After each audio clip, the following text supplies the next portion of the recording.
This channel does not promote any violent, harmful, or illegal activities. All content provided by this channel is meant for an educational purpose only. প্রথম ও দ্বিতীয় পর্বে আমরা দেখলাম কিভাবে কোটি কোটি টাকা ঋণ নিয়ে বিলাসবহুল জীবনযাপন করেছে দে পরিবার। গাড়ি বাড়ি ঘন ঘন বিদেশ ভ্রমণই কাল হয়ে দাঁড়িয়েছিল প্রসূন প্রণয়দের। ঋণের চক্রব্যূহে আটকে পড়েন তারা। একদিকে পাওনাদারদের হুমকি, অন্যদিকে ইউক্রেন যুদ্ধের পর ব্যবসায় মন্দা। কোনো পথই তারা খুঁজে পাচ্ছিলেন না। শেষমেশ মৃত্যুই ছিল একমাত্র তাদের পথ। তিনজন মারা গেলেন, খুন করা হলো। বাকি তিনজন আত্মহত্যার চেষ্টা করেও বেঁচে গেলেন। আর তাতেই গেল খেলা ঘুরে। নাবালক ছেলে বলে ফেলল সব সত্য ঘটনা। কিভাবে খুন করার চেষ্টা হয়েছে, মরার ভান করে শুয়ে থাকা, তারপর গাড়ি নিয়ে আত্মহত্যার চেষ্টা, একের পর এক রোমহর্ষক ঘটনা বলতে থাকলো নাবালক ছেলে।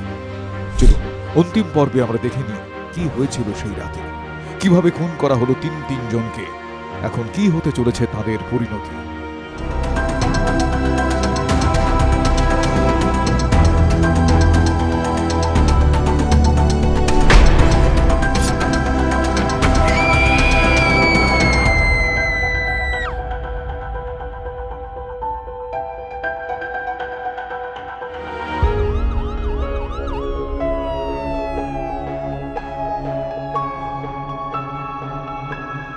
দুর্ঘটনাগ্রস্ত দুই ভাই ও নাবালককে উদ্ধার করে পুলিশ প্রথমে ভর্তি করেছিল বাইপাসের ধারে একটি বেসরকারি হাসপাতালে।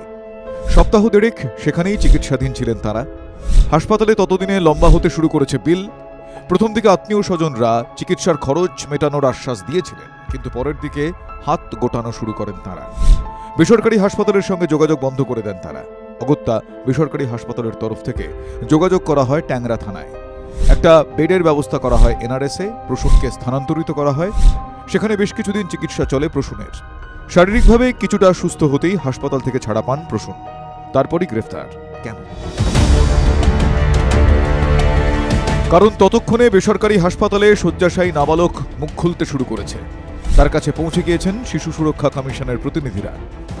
এতদিনে তাদের কাছে বুকে চেপে রাখা কষ্ট উগরে দিয়েছে বছর 15 ছেলে। রাতে বিষ মাখানো পায়েস খাওয়ার পরেও মৃত্যু নিশ্চিত করতে চেয়েছিল তার ছোট কাকা।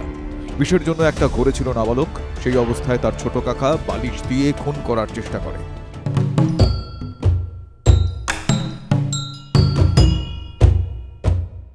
সে জানায়, আমার ছোট কাকা বালিশ চাপা দিয়ে খুন করার চেষ্টা করে। আমি দম বন্ধ করে মরার অভিনয় করার চেষ্টা করি। প্রতিদিন যোগব্যায়াম করতাম, তাই হয়তো দম ধরে রাখার ক্ষমতা ছিল।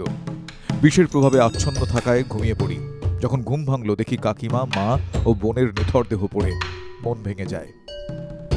এরপরও নাবালক, প্রসূন ও প্রণয় সারাদিন ঘোরের মধ্যে থাকে। খিদে পেলে ফ্রিজে থাকা সন্দেশ খায় ছেলেটি, কিন্তু কোনোভাবেই মেনে নিতে পারে না মা, কাকিমা আর বোন এই পৃথিবীতে নেই। খুব ভালোবাসে তার কাকিমা তাকে, মাও তাকে স্নেহ করে।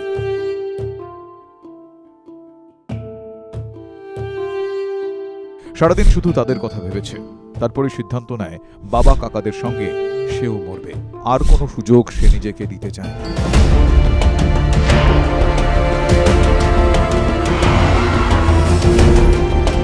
গ্রেফতার প্রসূনকে পেশ করা হয় আদালতে। নির্বিকার, চোখে মুখে না আছে ভয়, না আছে শোক। পাথরের মতো দাঁড়িয়ে প্রসূন। কোনোভাবেই আর নিজেকে যেন বাঁচিয়ে রাখতে চান না তিনি। আইনজীবী রাখতে চাইলেন না। সোজা সাপটা বিচারককে জানিয়ে দেন সে কথা।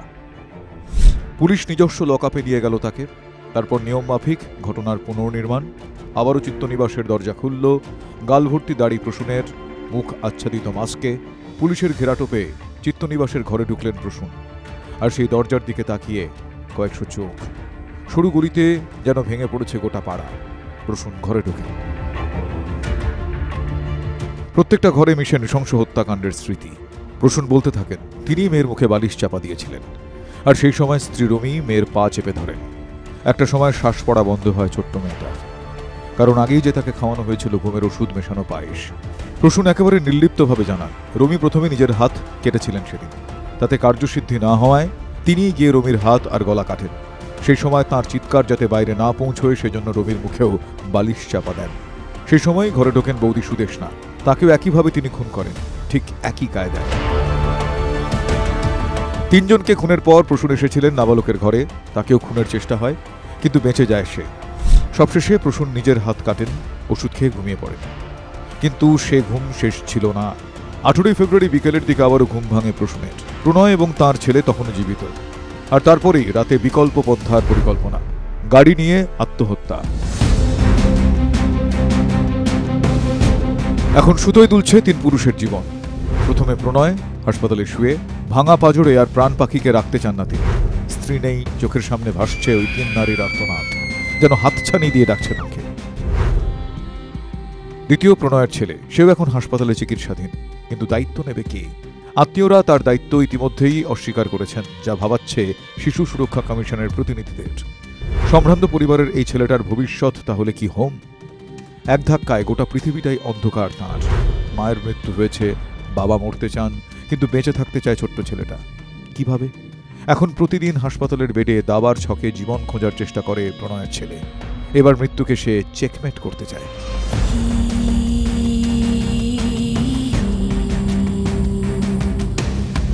তৃতীয় এই ট্যাংরা মার্ডার মিস্ট্রির অন্যতম নায়ক প্রসূন। আরও একটি নতুন ষড়যন্ত্র ঘুরছে তাঁর মাথায়। এবার মরতে চান অন্যভাবে, আইনজীবী রাখতে চান না। কেন? 25% কেসে কিন্তু ফলস মেমোরি সিনড্রোম হয়, বিশেষ করে এরকম একটা অ্যাকিউট স্ট্রেসের পর থেকে তার মধ্যে যে সমস্ত একটা মেমোরি থাকবে, সেই মেমোরিগুলো তখন রিপ্রেশনের চেষ্টা করা হবে, কিন্তু সমস্ত মেমোরিগুলো রিপ্রেসড হবে না, কারণ তার চোখের সামনে যে ঘটনাগুলি ঘটে গেছে সেগুলো অত্যন্ত ভয়ানক এবং তার ফ্ল্যাশব্যাকের মতো বারবার কিন্তু ভবিষ্যৎ জীবনেও আসতে পারে। তাই এক্ষেত্রে প্রথমত দরকার তার সাথে কথা বলে তার ডিব্রিফিং করা, এবং ডিব্রিফিংয়ের নির্দিষ্ট কিছু পদ্ধতি রয়েছে সেগুলো অবলম্বন করা। বিচারক বলেন, আপনাকে কোনো খরচ করতে হবে না, বিনা পয়সায় আইনজীবী পাবেন। প্রসূন বলেন, না মাই লর্ড, চাই না, আমার ফাঁসি হোক, এবার মরতে চাই আইনের পথ দিয়ে।